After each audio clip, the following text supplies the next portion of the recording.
You know, so I've never played along with that game. However, there are a lot of people that do.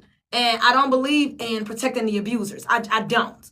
And so I'm telling you guys now that the Indiana, Illinois, Wisconsin, Texas, I'm sure their board of nursing, board of public health do not know that these treatments are these are the conditions in which patients are being treated and family members are being treated, and probably their healthcare professionals. So with that being said, I'll say it again. Call the number. Google the public health or Google the state board of nursing, the state board of education near you, and you call that number and you file a complaint and you file a report. They may not come to do the investigation the next day. They may not come that week.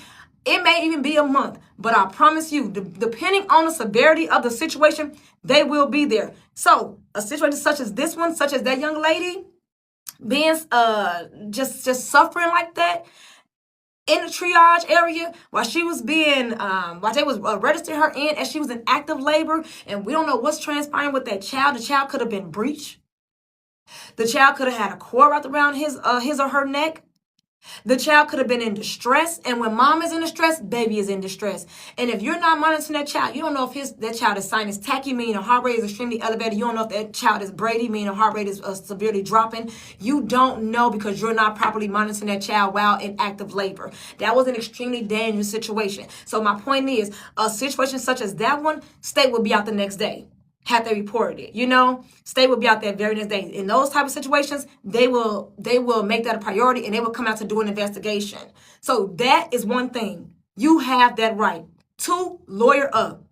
I know everyone can't afford a lawyer. I know that we have this thing, especially in the African American community, where we feel like we cannot have help. Well, I'm telling you right now, you do. It's called legal aid. Google legal aid in your state. Legal aid is free. They will hear your case out, and if they feel like you have a case, then they will take the case, and you won't have to pay anything. What they do is they receive their funds once the case has been won. So legal aid, LEGALAID, legal aid. You have a right. Get some representation. Make sure that when you are in these physicians' offices and when you are in the hospitals and you are seeking medical advice, if you feel like you're being properly treated, let them know that you do have an attorney and that you will notify your attorney of the poor conditions. Number 3, and this is the most important of them all, documentation. Document the nurses that are a part of your care, document the physicians, document the transporter, document the CNA, document